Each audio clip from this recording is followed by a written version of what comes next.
ఆదాయపు పన్ను చట్టం 1961లో అనేక మార్పులతో తీసుకువచ్చిన బిల్లుకు పార్లమెంటు ఆమోదం లభించింది. లోక్సభ ఇప్పటికే దీనికి సమ్మతి తెలుపగా రాజ్యసభ కూడా మంగళవారం ముజువాని ఓటుతో ఆమోదించింది.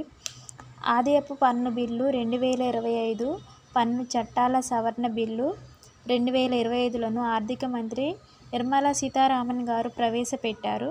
పాత చట్టంలో కొన్నింటికి కాలం చెల్లడంతో కొత్తది తీసుకురావాల్సి వచ్చిందని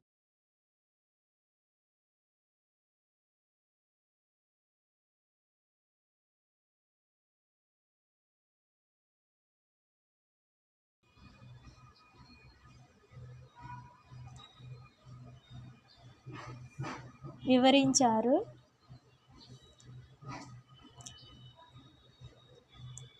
దీనిలో కొత్తగా ఎలాంటి రేటు ప్రవేశపెట్టడం లేదని, కొన్ని పదాలను సరళతరం చేశామని చెప్పారు. జాతీయ క్రీడల బిల్లుకు, యాంటీ డోపింగ్ బిల్లుకు కూడా రాజ్యసభ సమ్మతి లభించడంతో ఇవి పార్లమెంటు ఆమోదం పొందినట్లయింది.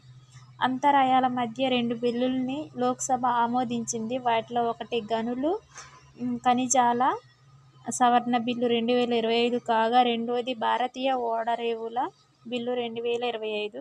దివాళాకు సంబంధించిన నియమావళిని సవరించే బిల్లును నిర్మలా సీతారామన్ గారు ప్రవేశపెట్టారు. తర్వాత సభ వాయిదా పడింది. స్వతంత్ర వేడుకల దృష్ట్యా 5 రోజుల సెలవు తర్వాత పార్లమెంటు ఈ నెల 18న తిరిగి సమావేశం కానుంది. జమిలీ బిల్లుల్ని పరిశీలిస్తున్న పార్లమెంటరీ కమిటీ తన నివేదిక సమర్పించడానికి గడువును లోక్సభ మరోసారి పొడిగించింది. Thank you so much for watching this video. Please like, share, comment, subscribe this channel. Thank you so much.